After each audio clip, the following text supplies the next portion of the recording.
আসসালামু আলাইকুম শিক্ষার্থী বন্ধুরা। আজ ৮ জুলাই ২০২৫। প্রতিদিনের প্রকাশিত বিভিন্ন দৈনিক পত্রপত্রিকা থেকে সংগ্রহকৃত আমাদের আজকের এই কারেন্ট অ্যাফেয়ার্স। গতকালকের কারেন্ট অ্যাফেয়ার্সে তোমাদের জন্য প্রশ্ন ছিল, বর্তমানে বাংলাদেশে কতটি ভূ উপগ্রহ ভূকেন্দ্রের কার্যক্রম চলছে? যার সঠিক উত্তর হচ্ছে, বাংলাদেশে বর্তমানে উপগ্রহ ভূকেন্দ্র ২টি।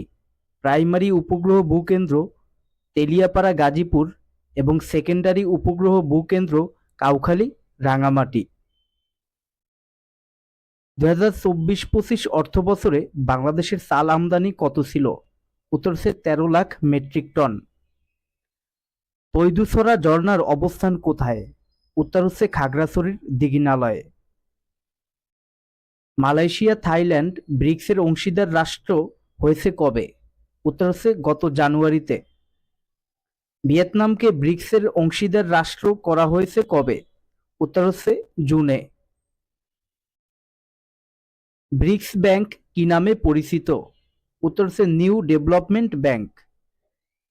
ইয়েমেন কোন সাগরের তীরবর্তী দেশ? উত্তর হচ্ছে লোহিত সাগর। ব্রিক্স প্লাসের শীর্ষ সম্মেলন কোথায় অনুষ্ঠিত হচ্ছে? উত্তর হচ্ছে রিও ডি জেনেরিও, ব্রাজিল, ৬ থেকে ৭ জুলাই। সম্প্রতি ইসরায়েলের ইয়েমেনে হামলার সাংকেতিক নাম কি ছিল? উত্তর হচ্ছে অপারেশন ব্ল্যাক ফ্ল্যাগ। বাংলাদেশের ক্রেডিট কার্ডে সবচেয়ে বেশি লেনদেন হয় কোন দেশে? উত্তর হচ্ছে যুক্তরাষ্ট্রে। মহাকাশে স্যাটেলাইট প্রেরণে শীর্ষ দেশ কোনটি? উত্তর হচ্ছে যুক্তরাষ্ট্র। তারা প্রায় ৮,৫৩০টি স্যাটেলাইট প্রেরণ করেছে। বিশ্বের সবচেয়ে শক্তিশালী পারমাণবিক বোমার নাম কি? উত্তর হচ্ছে জার বোমা।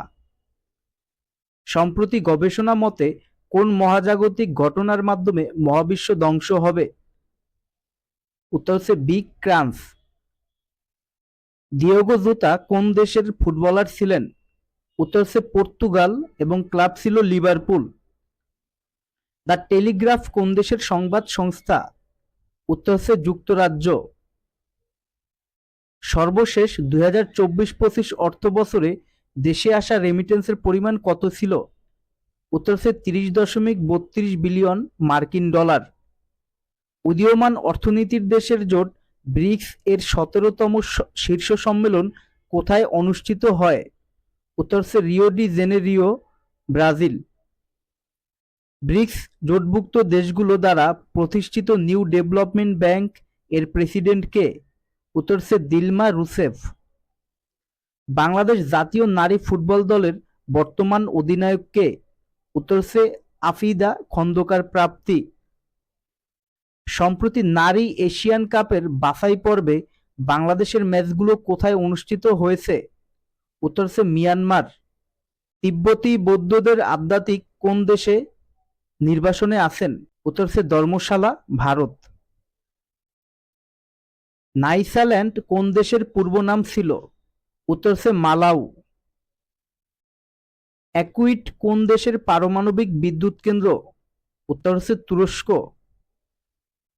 শিক্ষার্থী বন্ধুরা, আগামীকালকে তোমাদের জন্য যে কুইজ থাকবে, নেপালের পার্লামেন্টের নাম কি?